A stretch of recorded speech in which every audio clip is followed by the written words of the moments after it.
ಇಬ್ಬರು ಗೆಸ್ಟ್ಗಳು ಇವತ್ತು ನಮ್ಮನ್ನು ಜಾಯ್ನ್ ಆಗ್ತಾ ಇದ್ದಾರೆ. ಶಿಲ್ಪಾ ಅವರು AIDSO ಸ್ಟೂಡೆಂಟ್ ಆರ್ಗನೈಸೇಷನ್ ಅವರು. ಮೇಡಮ್ ಸ್ವಾಗತ ನಿಮಗೆ ಕಾರ್ಯಕ್ರಮಕ್ಕೆ. ಅದೇ ರೀತಿಯಾಗಿ ಲಕ್ಕಪ್ಪ AIDSO ಅವರು ಕೂಡ ಅಲ್ಲಿ ಸಂಘಟಕರಾಗಿದ್ದಾರೆ. ನಿಮಗೂ ಕೂಡ ಸ್ವಾಗತ ಲಕ್ಕಪ್ಪ.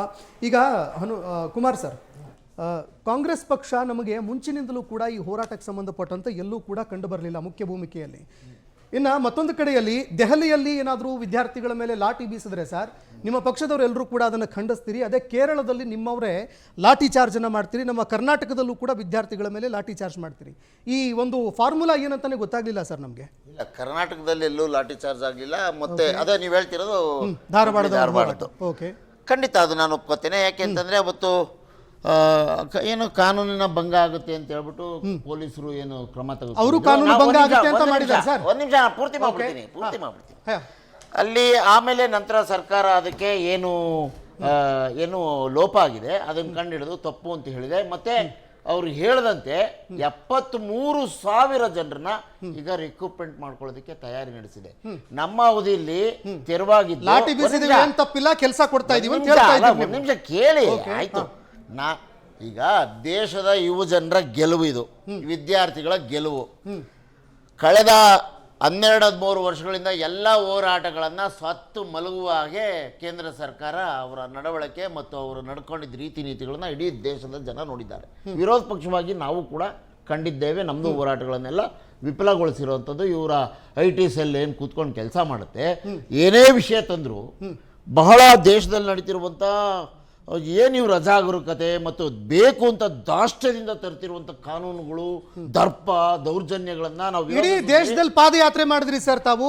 ಭಾರತ್ ಜೋಡೋ ಅಂತ ವಿದ್ಯಾರ್ಥಿ ಜೋಡೋ ಅಂತ ಮಾಡ್ಬೇಕಾಗಿತ್ತು. ಈಗ ಮಾಡ್ತೇವೆ. ಎಲ್ಲಿ ಮಾಡ್ತೀರಿ ಸರ್? ಮಾಡ್ತೇವೆ ಸರ್. ಒಂದ್ ನಿಮಿಷ ನೀಟ್ ಪ್ರಶ್ನೆ ಪಕ್ಷಕ್ಕೆ ಮೇಲೇನು ಆಯ್ತು, ತತ್ಕ್ಷಣವೇ ಪ್ರತಿಕ್ರಿಯೆ ಕೊಟ್ಟಿದ್ದು ಮಾನ್ಯ ರಾಹುಲ್ ಗಾಂಧಿ ಅವರು. ಇದು ಪದೇ ಪದೇ ಆಗ್ತಿದೆ, ಇದ್ರ ಬಗ್ಗೆ ಕ್ರಮ ತೆಗೆದುಕೊಳ್ತಿಲ್ಲ ಸರ್ಕಾರ ಅಂತ ಮೊದಲೇ ಪತ್ರಿಕಾಗೋಷ್ಠಿ ನಡೆಸಿ ರಾಹುಲ್ ಗಾಂಧಿ ಅವರು ಪ್ರತಿಕ್ರಿಯೆ ನೀಡಿದ್ರು. ನಂತರದಲ್ಲಿ ಮಕ್ಕಳು ಏನು ತೀರ್ಕೊಂಡ್ರು, ದೊಡ್ಡ ಪತ್ರಿಕಾಗೋಷ್ಠಿ ನಡೆಸಿ ಮತ್ತೆ ಇದೇನೋ ಶೈಕ್ಷಣಿಕ ಹಬ್ಬು ಏನಿದೆ ರಾಜಸ್ಥಾನದಲ್ಲಿ ಕೋಟಾದಲ್ಲಿ ವಿದ್ಯಾರ್ಥಿಗಳ ಜೊತೆ ಮೊದಲು ಡಿಬೇಟ್ ಅನ್ನು ನಡೆಸಿದವ್ರೆ ರಾಹುಲ್ ಗಾಂಧಿ. ನಿಮ್ಮ ಅಧಿಕಾರದಲ್ಲಿರೋ ಆಗಿದೆ ಅದನ್ನೇನೇನು ಸರಿಪಡಿಸಬೇಕು, ಅದ್ರ ಬಗ್ಗೆ ಏನೇನು ಕ್ರಮ ತೆಗೆದುಕೋಬೇಕು, ಮತ್ತದನ್ನೇನು ರಿಫಾರ್ಮ್ಸ್ ಮಾಡಬೇಕು, ಆ ಕೆಲಸಗಳನ್ನ ಮಾಡಿದ್ದೇವೆ ನಾವು.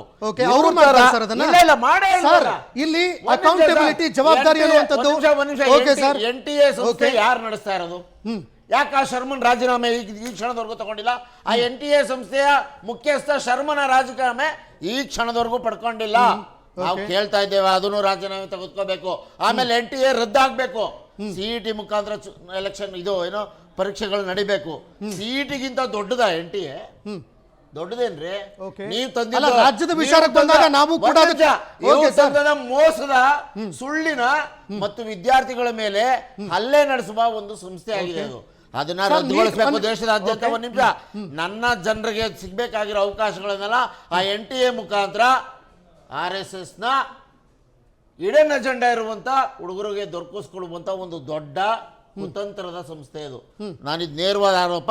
ನಾವಿದನ್ನು ಪದೇ ಪದೇ ಹೇಳ್ತಾ ಬಂದಿದ್ದೇವೆ. ಒಂದ್ ನಿಮಿಷ. ಇವತ್ತು ಮೋಹನ್ ಭಾಗವತ್ ಅವ್ರು ಮಾತಾಡೋದ ಮೇಲೆ ಇದೆಲ್ಲ ಕ್ರಮಗಳು ಕೈಗೊಳ್ತಾರೆ.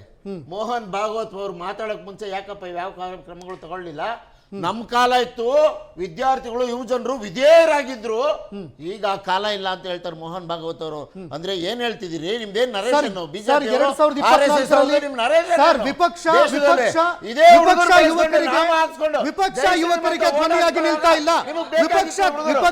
ವಿಪಕ್ಷ ನಿಲ್ತಾ ಇಲ್ಲ ಸರ್. ಒಂದ್ ನಿಮಿಷ. NTA ಯಾಕೆ ಉಳಿಬೇಕು? ಒಂದ್ ನಿಮಿಷ. NTA ಯಾಕೆ ಉಳಿಬೇಕು?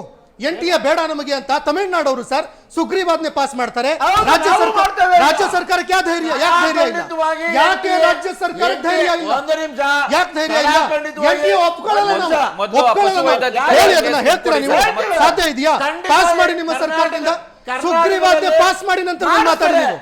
ಅದು ಸಾಧ್ಯ ಆಗದೆ ಇರೋ ಮಾತು ಸರ್. ಮಾಡಿ. ಹಾಗಾದ್ರೆ ಈವರೆಗೆ ಯಾಕೆ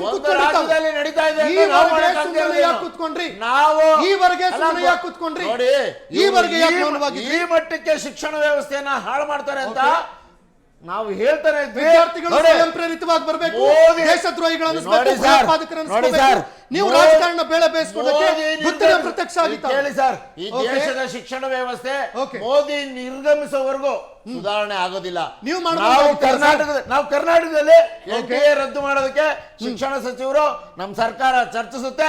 ತಮಿಳುನಾಡಲ್ಲಿ ಯಾವ ರೀತಿಯಲ್ಲಿ ತಗೊಂಡಿದ್ದಾರೆ ಅದ್ರ ಬಗ್ಗೆ ಪರಸ್ಪರ ವಿನಿಮಯ ಮಾಡ್ಕೊಂಡು ಕರ್ನಾಟಕದಲ್ಲೂ ಇನ್ ಮುಂದೆ ಕೇರಳದಲ್ಲಿ ಲಾಠಿ ಬೀಸ್ತೀರಿ, ರದ್ದು ಕೇರಳದಲ್ಲಿ ಜಲಫಿರಂಗಿನೂ ಹೊಡಿತೀರಿ, ಲಾಠಿನೂ ಬೀಸ್ತೀರಿ. ಅಲ್ಲಿ ರಾಹುಲ್ ಗಾಂಧಿ ಅವರು ಬರಲ್ಲ ವಿದ್ಯಾರ್ಥಿಗಳನ್ನ ಉದ್ದೇಶಿಸಿ ಮಾತನಾಡೋದಕ್ಕೆ. ಏನಂತೀರಿ? ಜಲಫಿರಂಗಿ ನಡೆದದ್ದು ನಿಮ್ಗೆ ಯಾವ ತರ ಇತ್ತು ಅಂತ ನೀವೇ ತೋರಿಸಿದೀರಿ. ಅಲ್ಲ ತೋರಿಸಿದೀವಿ ಸರ್, ಅದನ್ನ ಯಾಕೆ ಮಾಡಿದ್ರಿ ತಾವು? ಲಾಠಿ ಯಾಕೆ ಬೀಸಿದ್ರಿ? ತೋರಿಸಿದಿರಿ. ಯಾರು ಸರ್ ಅಲ್ಲಿ ಯಾವ ಮಾದರಿಯಲ್ಲಿ ಹೋರಾಟ ನಡೀತು ಅಂತ ದೇಶ ತುಂಬಾ ತೋರಿಸಿದ್ದೀವಿ. ನೋಡಿದೀವಿ ಸರ್, ನೋಡಿದೀವಿ ಸರ್. ಅಲ್ಲಿ ರಾಹುಲ್ ಗಾಂಧಿ ಅವರು ಯಾಕೆ ಮಾತಾಡ್ಲಿಲ್ಲ? ಮಧ್ಯಪ್ರದೇಶ ಯಾಕೆ ಮಾತಾಡ್ಲಿಲ್ಲ ಸರ್? ಕೇರಳದಲ್ಲೇ ಇಡೀ ಭಾರತ ದೇಶನ ಶಿಕ್ಷಿತರು ಅತಿ ಹೆಚ್ಚಿರೋದು ನಂಬರ್ 1 ಸ್ಥಾನದಲ್ಲಿರೋದು ಕೇರಳವೇ. ಅಲ್ಲಿಯ ಬಗ್ಗೆ ಮಾತನಾಡುವಾಗ ಅಲ್ಲಿ ಜಲಫಿರಂಗಿ ಅಲ್ಲಿ ಏನ್ ತಮಾಷೆಯಾಗಿ ನಡೀತು ಅನ್ನೋದ್ರ ಬಗ್ಗೆ ನಿಮ್ಗೆ ಗೊತ್ತಿಲ್ಲ. ಏನ್ ಮಾಡೋಣ ಸರ್? ನೋಡಿದೀವಿ ಸರ್, ಸರ್ ನೋಡಿದೀವಿ ಸರ್, ನೋಡಿದೀವಿ. ನಾವು ಕವರೇಜ್ ಮಾಡಿದೀವಿ, ಆ ವಿದ್ಯಾರ್ಥಿಗಳ ಜೊತೆ ಯಾಕೆ ಸರ್ ಸಂವಾದ ಇಲ್ಲ? ಯಾಕೆ ಸರ್ ಸಂವಾದ ಇಲ್ಲ? ಸಂವಾದ ಎಲ್ಲ ಕಡೆ ಮಾಡ್ತಾ ಇದ್ದೇವೆ ನಾವು. ನಮ್ಮ ರಾಹುಲ್ ಗಾಂಧಿ ಅವರು ಕರ್ನಾಟಕದಲ್ಲಿ ಸದ್ಯದಲ್ಲೇ ಬರ್ತಿದ್ದಾರೆ. ಈ ಎಲ್ಲಾ ವಿದ್ಯಾರ್ಥಿಗಳ ಜೊತೆ ಚರ್ಚಿಸ್ತಾರೆ. ಶಿಕ್ಷಣ ವ್ಯವಸ್ಥೆ ಸಂಪೂರ್ಣ ಬದಲಾವಣೆ. ಕೇರಳದಲ್ಲಿ ಒಂದು ಸಂವಾದ ಮಾಡಿದ್ರಿ ತಾವು, ಆರ್ಗನೈಸ್ ಮಾಡಿದ್ರಿ ತಾವು. ದೇಶದಲ್ಲಿ ನೀಟ್ ವಿದ್ಯಾರ್ಥಿಗಳ ಸಮಸ್ಯೆಯನ್ನು ಯಾಕೆ ಆಲಿಸಲಿಲ್ಲ? ಆ ರೀತಿಯಲ್ಲಿ ಪ್ರಥಮ ಹೆಜ್ಜೆ ಸರ್, ನೀಟ್ ವಿಷಯಕ್ಕೆ ಸಂಬಂಧಪಟ್ಟಂತೆ ಕೋಟಾದಲ್ಲಿ ನಾವು ಮಾಡ್ತಿದ್ದು ಮೀಟಿಂಗು. ಓಕೆ, ಸಾವಿರಾರು ಜನ ವಿದ್ಯಾರ್ಥಿಗಳು ಸೇರಿದ್ರು. ರಾಹುಲ್ ಗಾಂಧಿ ಅವರು ರಾಜಸ್ಥಾನದ ಕೋಟಾದಲ್ಲಿ ವಿದ್ಯಾರ್ಥಿಗಳ ಜೊತೆಗೆ ಇದೇ ಸಂಬಂಧಪಟ್ಟಂತೆ ಇತ್ತೀಚಿನ ದಿನಗಳಲ್ಲಿ 80 ಲಕ್ಷ ಕೊಟ್ರೆ ನೇರವಾಗಿ ಏನು ನೇಮಕಾತಿ ಕೊಟ್ಬಿಡ್ತೀವಿ ಅಂತ ಹೇಳಿ. ನೋಡಿ ಸರ್, ಲೋಪ ಆಗಿರೋದು ಎಲ್ಲಿ ಅನ್ನೋದು ನಿಮ್ಗೆ ಗೊತ್ತಿದೆ. ಯಾವುದಾದರೂ ಒಬ್ಬ ಮಂತ್ರಿ ಅದರಲ್ಲಿ ಭಾಗಿಯಾಗಿದ್ದಾರೆ ಅಂತ ನೀವು ಹೇಳಿ ನಾವು ಒಪ್ಕೋತೀವಿ. ಯಾರ್ಯಾರಿಗೆ ಇಲ್ಲ, ಇವ್ರು ಅವಧಿಲ್ಲ ಆದ್ರೆ ಅದಕ್ಕೆಲ್ಲ ಅಧಿಕಾರಿಗಳ ಜವಾಬ್ದಾರಿ. ಪ್ರಜಾವಾಣಿ ಅಂತ ನೋಡಿ, IPL ಕಾಲ್ ತುಳಿತ ಆದ್ರೂ ಅದಕ್ಕೆ ಅಧಿಕಾರಿಗಳು, ಮಂತ್ರಿಗಳಿಲ್ಲ. ಅದೇ ಬೇರೆ ಪಂಚದವ್ರು ಮಾಡಿದ್ರೆ ಮಂತ್ರಿಗಳ ಜವಾಬ್ದಾರಿ. ನಾನು ಒಪ್ಕೋತೇನೆ. ಏನ್ ಡಬಲ್ ಸ್ಟ್ಯಾಂಡರ್ಡ್ ಸರ್ ಕಾಂಗ್ರೆಸ್ ನಿಮ್ದು? ನಾವು ರೆಡಿ ಇದೀವಿ ಸರ್. ಇವ್ರ ತರ ಸರ್ ಸರಿಪಡಿಸ್ಕೊಳಕ್ ಅದೇನಿಲ್ಲ. ಓಪನ್ ಆರೋಪ 80 ಲಕ್ಷ ತಟ್ಟಿ ಟೇಬಲ್. ಈಗ ನಾಳೆ ಬೆಳಿಗ್ಗೆ DK ಶಿವಕುಮಾರ್ ಅವರ ಹತ್ರ ಹೋಗಿ ಟೇಬಲ್ ತಟ್ಟಿ ರಾಜೀನಾಮೆ ಕೊಡಿ ಅಂತ. ಟೇಬಲ್ ತಟ್ಟದಲ್ಲ, DK ಶಿವಕುಮಾರ್ ಟೇಬಲ್ ನ ಯಡಿಯೂರಪ್ಪನವರು ಮುಖ್ಯಮಂತ್ರಿಗಳಾಗಿದ್ರು. ಪೇಪರ್ ಹೆಸರು ತಗೊಂಡ್ಬಿಡ್ತೀನಿ ಏನು ಆಗಿದಾಗ್ಲಿ. ಪ್ರಜಾವಾಣಿ ಪತ್ರಿಕೆಯಲ್ಲಿ ಮುಖಪುಟದಲ್ಲಿ ಅರ್ಧ ಪುಟ ಮಾರ್ಕೆಟ್ಗೆ ಇಷ್ಟು ರೇಟ್, ಮೆಜೆಸ್ಟಿಕ್ಗೆ ಇಷ್ಟು ರೇಟ್, ಕಾಮಾಕ್ಷಿ ಪಾಳ್ಯಕ್ಕೆ ಇಷ್ಟು ರೇಟ್ ಅಂತ ಯಾರು ಸರ್ ಫಿಕ್ಸ್ ಮಾಡಿ? ರಿಯಲ್ ಎಸ್ಟೇಟ್ ದಂಧೆ ಮಾಡಿ ಇವತ್ತು ಯಾವ ಜವಾಬ್ದಾರಿ ಇದ್ದಾರೆ ಅಂತ ನೋಡಿದೆ. ರಾಜಕೀಯ ಡಿಸ್ಕಷನ್ಗೆ ನಾಳೆ ಬೆಳಗ್ಗೆ ಹೋಗಿ ನಿಮ್ DK ಶಿವಕುಮಾರ್ ಟೇಬಲ್ ತಟ್ಟಿ, ಪಶು ವೈದ್ಯಾಧಿಕಾರಿ ಟೇಬಲ್ ತಟ್ಟಿ.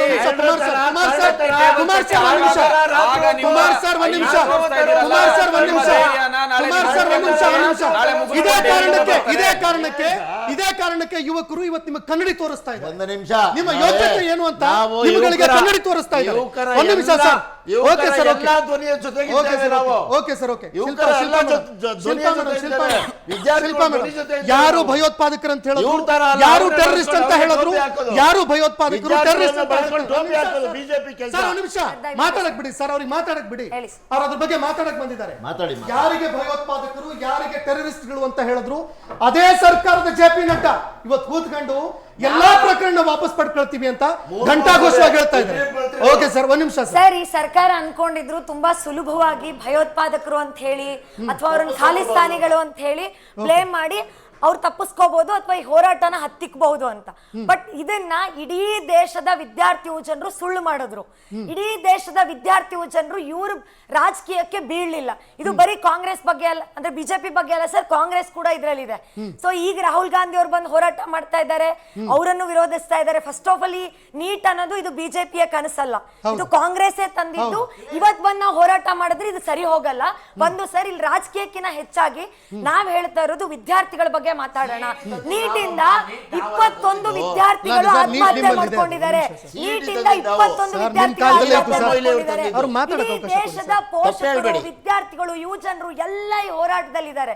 ಅವರ ಹೋರಾಟದ ಫಲವಾಗಿ ಯಾವ ಸರ್ಕಾರ ಹೇಳ್ತಿತ್ತೋ ರಾಜೀನಾಮೆ ಕೊಡೋದು ನಮ್ಮ ಜಾಯಮಾನದಲ್ಲೇ ಇಲ್ಲ, ನಮ್ಮ ಸರ್ಕಾರದಲ್ಲಿ ನಾವು ರಾಜೀನಾಮೆನೆ ಕೊಡಲ್ಲ ಅಂತ ಹೇಳ್ತಿದ್ರು, ಅಂತಹ ಭಂಡ ಸರ್ಕಾರಕ್ಕೆ, ಅಂತಹ ನಿರಂಕುಶ ಪ್ರಭುತ್ವ ಹೊಂದಿರೋ ಸರ್ಕಾರಕ್ಕೆ ಇವತ್ತು ಇಡೀ ದೇಶದ ವಿದ್ಯಾರ್ಥಿ ಯುವಜನರು ಪಾಠ ಕಲಿಸಿದ್ದಾರೆ ಸರ್.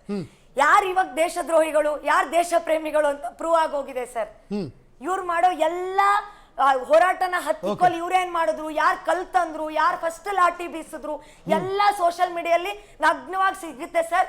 ಇದನ್ನ ಇವ್ರು ಎಷ್ಟೇ ಡೈವರ್ಟ್ ಮಾಡಕ್ ಟ್ರೈ ಮಾಡಿದ್ರು ಮಾಡಕ್ಕಾಗಲ್ಲ. ಓಕೆ ಲಕ್ಕಪ್ಪ ಅವರೇ, ಈಗ 2024ರ ಒಂದು ಕಾಯ್ದೆ ಏನಿತ್ತು ಅದನ್ನೇ ನಾವು ತಿದ್ದುಪಡಿ ಮಾಡ್ತೀವಿ ಅಂತ ಹೇಳ್ತಾ ಇದ್ದಾರೆ. ನನಗೆ ಇಡೀ ಹೋರಾಟದಲ್ಲಿ ಈ ಸರ್ಕಾರಕ್ಕೆ, ಈ ಭಂಡ ಸರ್ಕಾರಕ್ಕೆ ನಾವು ಈ ಪ್ರಶ್ನೆ ಪತ್ರಿಕೆಗಳು ಲೀಕ್ ಆಗದ ರೀತಿಯಲ್ಲಿ ಒಂದು ವ್ಯವಸ್ಥೆಯನ್ನು ನಾವು ರಿಫಾರ್ಮ್ ಮಾಡ್ತೀವಿ ಅಂತ ಎಲ್ಲೂ ಕೂಡ ಮಾತಾಡಲಿಲ್ಲ. ಹೇಳ್ತಾ ಇರೋದು 2014ರಲ್ಲಿ ಒಂದು ತಂದಿದ್ವಿ ನಾವು, ಮತ್ತೆ ಅದನ್ನು ಪುನರ್ ಪರಿಶೀಲನೆ ಸಾಧ್ಯನಾ? ವಿದ್ಯಾರ್ಥಿಗಳ ಕನಸುಗಳನ್ನು ಪ್ರೊಟೆಕ್ಟ್ ಮಾಡೋದಕ್ಕೆ, ಈ ಪ್ರಶ್ನೆ ಪತ್ರಿಕೆಗಳನ್ನು ಲೀಕ್ ಆಗೋದ್ರಿಂದ ತಡೆಯೋದಕ್ಕೆ ಇದರಿಂದ ಸಾಧ್ಯನಾ ಅಂತ ಅನ್ಸುತ್ತಾ ಅಂತ?